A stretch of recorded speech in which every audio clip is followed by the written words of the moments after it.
നാട്ടുവഴികളും നാടൻ ശീലുകളും എന്നും പഴമയെ വിളിച്ചോതുന്നവയാണ്. ഗ്രാമം എന്നും ചില ചട്ടക്കൂടുകൾക്കുള്ളിലുമാണ്. ഗ്രാമീണരുടെ വിശ്വാസവും ആചാരങ്ങളും അനുഷ്ഠാനങ്ങളുമൊക്കെ വിഭിന്നവുമാണ്. ഓരോ ഗ്രാമത്തിനും ഓരോ ശീലങ്ങൾ. കൊല്ലം ജില്ലയിലെ കുളത്തൂപ്പുഴയ്ക്കടുത്ത് കല്ലുവെട്ടാൻകുഴി എന്നൊരു കൊച്ചു ഗ്രാമമുണ്ട്. അവിടെ ഗ്രാമീണർക്ക് കാവലായി അപ്പൂപ്പൻ കാവിലെ അപ്പൂപ്പനുമുണ്ട്.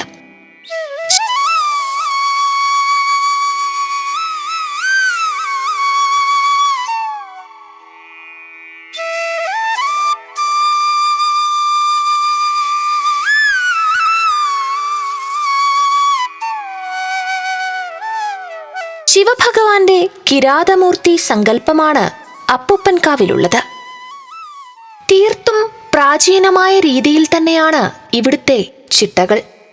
നാഗരികതയ്ക്ക് മുമ്പ് വൃക്ഷാരാധനയും ശിലാരാധനയുമൊക്കെ പ്രകൃതിയോട് ചേർന്നുള്ളവയായിരുന്നു. കാലം മാറിയപ്പോൾ പല അനുഷ്ഠാനങ്ങളുടെയും ആരാധനയുടെയും രീതികൾ തന്നെ മാറി. അന്ധവിശ്വാസത്തിന്റെ വിളനിലമായി ചിലരെങ്കിലും കാവുകളെ കണ്ടു തുടങ്ങിയതോടെ കാവുകൾ അന്യം നിന്ന് തുടങ്ങി. എന്നാൽ ഇന്നും ചിലയിടങ്ങളിൽ കാവുകളെ, പ്രകൃതിയെ പഴയ രീതിയിൽ തന്നെ ആരാധിച്ചു പോരുന്നുണ്ട്. ചിലപ്പോൾ ഒരു ചെറിയ കല്ലാകും, ഒരു വൃക്ഷമാകും ഇവരുടെ ആരാധനാമൂർത്തി. അതിനെ ചുറ്റിപ്പറ്റി നിരവധി കഥകളും ആ ഗ്രാമത്തിലുണ്ടാകും. പലപ്പോഴും വിശ്വാസങ്ങൾക്കൊപ്പം തന്നെ ശാസ്ത്രീയമായ പല തലങ്ങളും ഇത്തരം കാവുകൾ നമ്മെ പറഞ്ഞു പഠിപ്പിക്കാറുണ്ട്. പ്രകൃതിയോട് ചേർന്നു നിൽക്കാൻ, കാത്തു സൂക്ഷിക്കാൻ, നാളത്തെ തലമുറയെ കൂടി ഓർമ്മിക്കണം എന്ന ബോധം ഇത്തരം കാവുകളും വിശ്വാസങ്ങളും നമ്മളിൽ ഉളവാക്കാറുണ്ട്. പലപ്പോഴും നമ്മളത് മനസ്സിലാക്കാറില്ല എന്നു മാത്രം. അപ്പൂപ്പൻ കാവും നമ്മളെ പറഞ്ഞു പഠിപ്പിക്കുന്നത് അത്തരത്തിലുള്ള ചില മൂല്യങ്ങൾ തന്നെയാണ്. അതുകൊണ്ട് ജാതിമത ഭേദമന്യേ ആർക്കും അപ്പൂപ്പനിൽ അഭയം തേടാം. നമുക്കിവിടെ കാട്ടിലെ ശിവനാണ്, അതായത് അപ്പൂപ്പനായിട്ടാണ് നമ്മുടെ സങ്കല്പം. അതായത് ശിവനും പാർവതിയും കാട്ടാള വേഷം ധരിച്ച് വനവാസത്തിന് പോയ സമയത്തുള്ള അപ്പൂപ്പനും അമ്മൂമ്മയായിട്ടാണ് നമ്മൾ സങ്കല്പിച്ച് ഇവിടെ വിളക്കെത്തിക്കുന്നത്. ഇവിടെ നമ്മൾ നോക്കിച്ചിട്ടുണ്ട്. അന്നേരം പുള്ളിയും പറഞ്ഞ് അതാണ്, ആ തന്ത്രിയും പറഞ്ഞത് കാട്ടാള ശിവനാണ്, അത് കിരാതൻ എന്ന് പറയും. അപ്പോൾ ശിവനും പാർവതിയും മക്കളും ഉണ്ട്. ഗണപതിയുണ്ട്, മുരുകനുണ്ട്, നാഗത്തിൻ്റെ ഇതുണ്ട്, ചൈതന്യമുണ്ട്, അയ്യപ്പൻ്റെ ചൈതന്യമുണ്ട്.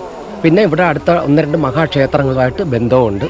അങ്ങനെയെല്ലാം നല്ല ഈ നാടിന് മൊത്തത്തിൽ ഐശ്വര്യം നൽകി മംഗളമായിട്ട് പോയിക്കൊണ്ടിരിക്കുന്നൊരു കാവാണ് ഇത്. അപ്പൂപ്പൻ കാവെന്നാണ് നമ്മൾ പറയുന്നത്. അപ്പൂപ്പൻ കാവ് ശിവക്ഷേത്രം എന്നാണ് നമ്മൾ നാമകരണം ചെയ്തേക്കുന്നത്. അങ്ങനെ ആ ക്ഷേത്രമാണിത്.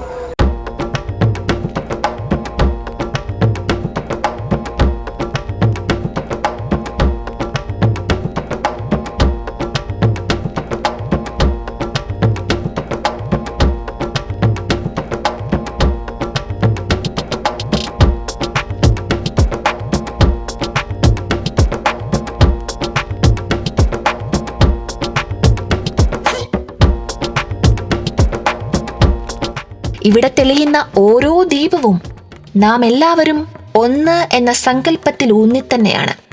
വെറ്റിലയും അടക്കയും വെച്ച് അപ്പൂപ്പൻ കാവിൽ തൊഴുതിറങ്ങിയാൽ അതൊരു ശക്തി തന്നെയെന്നാണ് ഇവിടുത്തുകാരുടെ വിശ്വാസം. പ്രകൃതിയെ വണങ്ങിയുള്ള അവരുടെ തുടക്കം.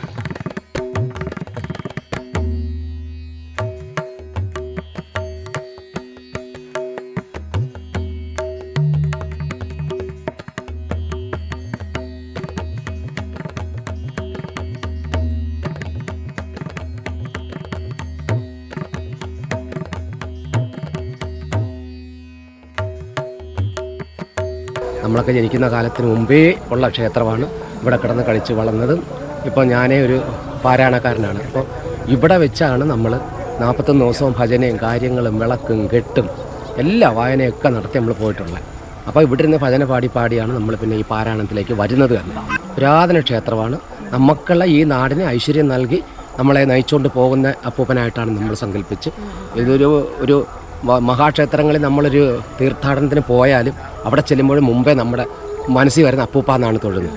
അത് കഴിഞ്ഞിട്ടായിരിക്കും അയ്യോ നമ്മൾ ഇന്നടത്താണല്ലോ നിൽക്കുന്നതെന്ന് പറഞ്ഞ് പിന്നെ ആ ഭഗവാനെ തൊഴുന്നത്. അത്ര നമ്മൾ മനസ്സിൽ പ്രതിഷ്ഠിച്ചേക്കുന്ന ഒരു മഹാദേവൻ തന്നെയാണ് അപ്പൂപ്പനാണ് ഇവിടുത്തെ ശിവൻ.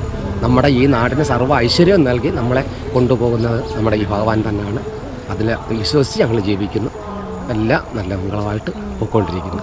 ദിവസവും പാരായണങ്ങളും അന്നദാനങ്ങളും കഞ്ഞിസദ്യ ഉണ്ട്, അല്ലാതെ സദ്യ ഉണ്ട്, കർക്കിടകത്തി രാമായണ പാരായണമുണ്ട്, എല്ലാം നമ്മൾ ചെയ്തിട്ടുണ്ട്. എല്ലാം മംഗളമായിട്ട് പോയിക്കൊണ്ടിരിക്കുന്നു. അങ്ങനെ ഒരപ്പൂപ്പൻ്റെ ചൈതന്യത്തിൽ കാരുണ്യത്തിൽ നമ്മളിങ്ങനെ ജീവിച്ചു പോകുന്നു.